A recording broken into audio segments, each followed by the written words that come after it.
قربانی کے اگلے دن اور دوسرے تیسرے دن آپ حال دیکھا کرو کراچی کا کیا بن جاتا ہے. پہلے گندگی کم ہے, اتنی بدبو, کچھ لوگوں کو تو الٹیاں لگ جاتی ہیں, وہ بقرعید کے دنوں میں بھاگ جاتے ہیں شہر چھوڑ کے, کہتے ہیں یار ہم افورڈ نہیں کر سکتے. اتنی غلاظت, اتنی گندگیاں, خون کی بدبو, اوجڑیاں, چھیچڑے, کوؤں کے بلیوں کی عید ہوتی ہے اصل میں, انسانوں کی نہیں ہوتی, اتنی گندگی.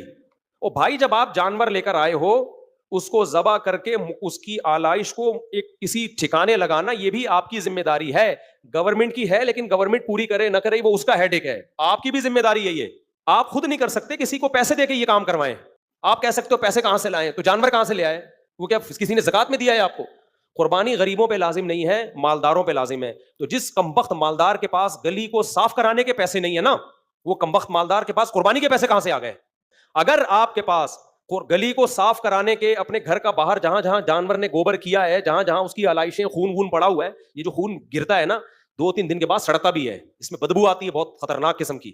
اگر آپ کے پاس پیسے نہیں ہیں اس کو صاف کرانے کے, خود کرو یا کسی سے کرواؤ, نہیں ہے تو آپ قربانی مت کرو. نبی صلی اللہ علیہ وسلم کی صحیح حدیث ہے کہ جس نے راستے سے تکلیف دہ چیز نہیں ہٹائی, آپ جا رہے تھے کوئی گندگی پڑی ہوئی تھی, آپ نے نہیں ہٹائی, نبی نے فرمایا یہ ایمان کا سب سے آخری درجہ ہے. اگر یہ بھی نہیں کیا نا تو حدیث کا مفہوم کیا ہوا کہ آپ ایمان کے آخری درجے پہ بھی نہیں. سوچو, جو تکلیف دہ چیز نہیں ہٹاتا وہ مسلمان نہیں ہے, تو وہ کیسے ہو سکتا ہے جو تکلیف دہ چیز پھینکے, اور ایسا پھینکے کہ صرف ایک آدمی کو تکلیف نہیں ہو رہی, پورا محلے کو تکلیف ہو رہی ہے. میں اونٹ لے کر آیا تھا پچھلے سال, گلی میں ہم نے نہر کیا اس کو. اب جب میں نے نہر کیا ہے تو ہم نے جب گوشت تقسیم کر دیا, اس کے بعد میں نے سویپر سے کہا ٹائم بتا کتنا ٹائم لے گا, کیونکہ سویپر کیا کرتے ہیں, کچھ پڑا ہوا ہے کچھ نہیں پڑا ہوا, سر وہ میں کل آ کے کر دوں گا, پرسوں آ کے کر. جو ٹائم باؤنڈ کام نہیں ہوتا نا وہ کبھی بھی نہیں ہوتا. اس سے ہم نے مضبوط ایگریمنٹ لیا, میں نے کہا تیرے 1500 بنتے ہیں, میں تجھے 3000 روپے دوں گا. جب آپ اتنا بڑا اونٹ لے کر آئے ہو تو آپ ایسے بھی تو دے سکتے ہو نا. وہ کہہ رہا تھا 1500 دے دو, میں نے کہا 1.5 نہیں, ہم تمہیں کتنے دیں گے, 3000. کنجوسی جو ہے نا بری چیز ہے, وہ کام بھی تو آپ اس سے دبا کے لے رہے ہو نا. وہ کہہ رہا ہے 1500, میں نے کہا میں 3000 دوں گا. لوگ کیا کہہ رہے تو 1.5 نہیں, میں تجھے 750 دوں گا, پھر کام بھی ایسا ہی ہوگا. میں نے اس کو اتنا خوش ہو گیا نا, 1.5 کے بجائے جب 3 سنے گا تو خوش نہیں ہوگا. میں نے کہا 1.5 کے بجائے تو 3 لے لے, لیکن 1 گھنٹے بعد ایک چیچڑا نظر آیا نا, چیچڑا اچھا نہیں ہوگا بتا رہا ہوں, ایک چیز, کوئی خون کچھ بھی نہیں ہونا چاہیے, ایسے لگے جیسے یہاں قربانی ہوئی نہیں ہے, ایسا ہونا چاہیے ماحول. اور یہ جو اندر ہم نے گوشت بانٹا, میں نے کہا سرف سے پورا دھو کے نا, چمکا کے, ایسا کہ لگے ہی نہیں. تو وہ بلڈ جہاں جہاں نشان تھے اس پہ لا کے اس نے چونا ڈالا ہے, بالکل وہ چونے سے ختم, پتہ ہی نہیں چلا, اور گلی زیادہ صاف ہو گئی تھی. اونٹ ذبح کیا ہے اور 2 گھنٹے کے بعد لگتا ہی نہیں تھا کہ اس گلی میں کوئی جانور کبھی ذبح ہوا. تو بھائی اگر آپ یہ کر سکتے ہو تو اونٹ لے کر آؤ, گائے لے کر آؤ, نہیں کر سکتے تو آپ قربانی نہ کریں, کیونکہ ایسی صورت میں ثواب کے بجائے گناہ زیادہ ہو. اسلام کو بھی بدنام کرو گے. کوئی گورا آ جائے ہمارے ملک میں بقرعید کے تیسرے دن, اور اوجڑیاں اور چیچڑے اور غلاظتیں اور کھوپڑیوں میں گھسے ہوئے کیڑے مکھیاں, وہ کہے گا یار یہ تمہارے باپ ابراہیم کی سنت ہے, جو تم کہتے ہو ہمارے باپ ابراہیم علیہ السلام کی, یہ گندگی ہے تمہارے مذہب میں. تم ویسے تقریریں کرتے پھر تو کہ صفائی نصف ایمان ہے. ایک تو میں نے دیکھی, اونٹ کو ذبح کرنے جا رہے ہیں, اونٹ نے یہاں سے اٹھایا اس کو, ادھر سے اٹھا کے نا لٹکا کے ادھر لے جا کے رکھ دیا. بڑا تمیز کا اونٹ تھا وہ. میں نے کہ اونٹ کو سلام ہے, کچھ بھی نہیں کیا, یوں اٹھایا اس کی اوقات دکھانے کے لیے نا, کہ 2 ٹکے کے آدمی نہیں ہے, تو میرے کو حلال کرنے آیا, یوں اٹھا کے بندہ یہاں رکھ دیا. اب وہ اگر سر سے ہی پکڑ لیتا تو رکھ تو دیتا, رکھ تو پھر بھی دینا تھا, کھانا اونٹ گوشت تھوڑی کھاتا ہے, رکھ دینا تھا, مگر وہ بیچارہ پھر کہیں رکھنے کے قابل رہتا نہیں, اس کو صرف قبر میں ہی رکھا جاتا. وہ تو شکر ہے یہاں سے اٹھایا. کہ قربانی میں ایسا ہوتا ہے, ہمارے ایک دوست نے بتایا کہ ہم ایک بیل لے کر آئے, اتنا تگڑا بیل تھا, وہ کسی کو قریب نہیں آنے دے رہا تھا, بس جو قریب آیا اٹھا کے کک مارتا تھا نا. تو کہہ رہے ہیں بڑا ایکسپرٹ کسائی لے کر آئے, کسائی شو بھی بہت مارتے ہیں آج کل نا. تو کہہ رہے ہیں ہم نے ان کو بولا کہ بھائی یہ بہت خطرناک بیل ہے, اس کو ذرا احتیاط. اس نے کہا بھائی جا, ہم بڑے بڑے بیلوں کو ہم نے گرایا, یہ کس کھیت کی مولی ہے. تو وہ مجھے کہنے لگے, میں نے اس کو بہت سمجھایا یار تھوڑا احتیاط سے قریب. اس نے کہا بھائی جا. کہہ رہے ہیں یہ بات ہو رہی ہے, میں نے دیکھا کسائی نظر نہیں آ رہا, بیل کے قریب گیا نا رسا وسا کھولنے ذبح کرنے کے لیے. کہہ رہے ہیں میں نے کہا پتہ نہیں, دیکھا وہ ادھر پڑا ہوا ہے. کہہ رہے ہیں باتوں میں بیل نے گھما کے جو فلائنگ کک ماری ہے نا, پتہ ہی, اور کک مار کے بیل ایسے کھڑا ہوا ہے جیسے کچھ ہوا ہی نہیں, اس کا روز کا کام ہے, ڈیلی کا کام ہے. کہہ رہے ہیں میں دیکھ رہا ہوں وہ قصائی وہاں پڑا ہوا ہے. تو فنڈر گیری اچھی نہیں ہوتی. باقی یہ جانوروں پہ ظلم نہیں ہے, اس لیے ظلم نہیں ہے کہ اگر یہ جانور نہ کٹتے تو پھر اتنے پیدا بھی نہ ہوتے. یہ ایسا ہی ہے جیسے کوئی کہ فارمی مرغیوں پہ روزانہ ظلم ہوتا ہے, روزانہ لاکھوں کٹتی ہیں. او بھائی اگر یہ نہ کٹتی تو ان کی بریڈنگ ہوتی اتنی. اگر گورنمنٹ پابندی لگا دے فارمی مرغی کے کٹنے پر, تو سب سے پہلا پتہ ہے کیا نقصان ہوگا, فارمی مرغی تو کٹنے کے ظلم سے بچ جائے گی, لیکن فارمی مرغی کو لوگ کھلانا پلانا چھوڑ دیں گے. مرغی والے سب سے پہلے بولیں گے تجھے کس بیس پہ کھلاؤں میں, جب تو میرے کسی کام کی ہے نہیں, میں تجھے کاٹ کے نہ کھا سکتا ہوں نہ کھلا سکتا ہوں, تو وہ دانا پانی بند کرے گا. وہ بولے گا اس مہنگائی کے دور میں 2 بچے ہی اچھے, تو 8 مرغیاں کیسے اچھی ہو گئیں.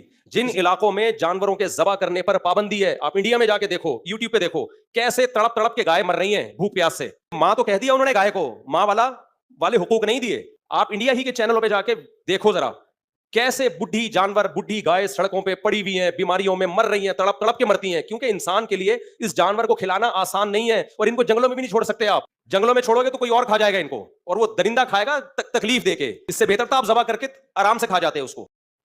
میں آپ کو بتاؤں, گورے کے پاس یہ پیکج ہوتا ہے نا قربانیوں کا, تو آپ دیکھتے وہ اپنی زمینوں کو کتنا زرخیز کر لیتی ہے. جو اوجڑی ہے نا, یہ زمین کے لیے انتہائی بہترین کھاد ہے. یہ اگر ہم اس اوجڑی کو زمینوں میں دفن کرنا شروع کر دیں, یہ اتنی زبردست کھاد ہے, یہ گوبر سے اچھی کھاد ہے یہ, لیکن وہ سب ضائع ہوتا ہے. کسی چیز کو ٹھکانے, چائنا میں آپ ایک بوتل پھینکیں نا پانی کی, فوراً کوئی اٹھا کے ریسائیکل کے لیے لے جائے گا اس کو. پھر ان کی اس سے دوائیاں بنتی ہیں, اوجڑی کی جو کھال ہے اس سے میڈیسن بنتی ہے.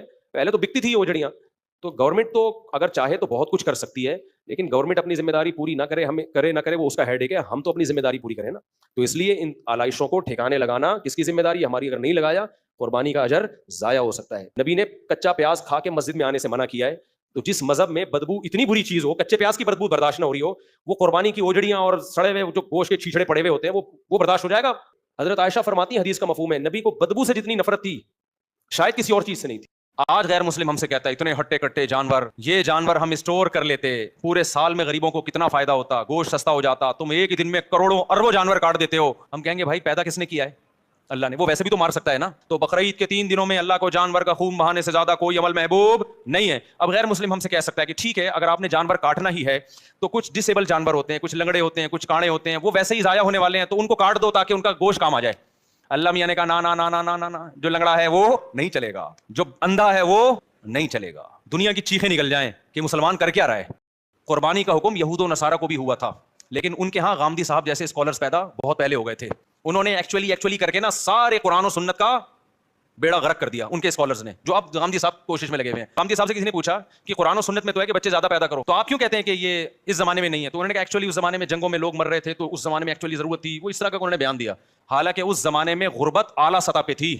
آپ کہتے ہو بچے روکو غربت کی وجہ سے, اس زمانے میں ایسی غربت تھی کہ قرآن کہہ رہا ہے ولا تقتلوا اولادکم خشیۃ املاق, غربت کی وجہ سے اپنے بچوں کو قتل مت کرو. اس قوم کو حکم دیا گیا تزوجوا الودود الولود, کثرت سے اولاد پیدا کرو. غربت انتہائی اعلیٰ سطح پہ تھی. اس میں اللہ نے بتا دیا کہ 15ویں صدی میں ایسے لوگ پیدا ہوں گے جو کہیں گے کہ جی وہ تو جنگوں میں ضرورت تھی. تو اللہ نے بتا دیا کہ ایسے دور میں بچے پیدا کرنے کی ترغیب دے رہا ہوں جو غربت کی سطح انتہائی عروج پر تھی. اس میں حکم ہے کہ اللہ پہ توکل کرو اور اولاد بڑھاؤ. آج ہر آدمی کی تونک بھری ہوئی ہے, بھوک سے کوئی نہیں مر رہا, سارے کھا کے مر رہے ہیں. اس میں ایسی بات کرنا کہ غربت مہنگائی ہے, نسل روکو, یہ اللہ کے غضب کو دعوت دینے والی بات ہے. ایک صحابی نے عید کی نماز سے پہلے جانور ذبح کر لیا, تو آپ صلی اللہ علیہ وسلم نے کیا فرمایا کہ ان کو اضافی پیکج دیا گیا کہ تمہارے لیے تو ہو گئی, لیکن آج کے بعد کسی کے لیے عید کی نماز سے پہلے ذبح کر دیا تو وہ گوشت, وہ لحم الاضحیہ نہیں ہے, وہ قربانی کا گوشت نہیں ہے, وہ ایسے جانور کا گوشت ہے. یہ جو آپ صلی اللہ علیہ وسلم نصاب بتا رہے ہیں کہ عید کی نماز سے پہلے نہیں ہوگا اگر کر دی, تو یہ بھی وجوب کی طرف اشارہ ہے, کیونکہ اس طرح کی قیودات عام طور پر اس حکم میں لگتی ہیں جو واجب ہوتا ہے,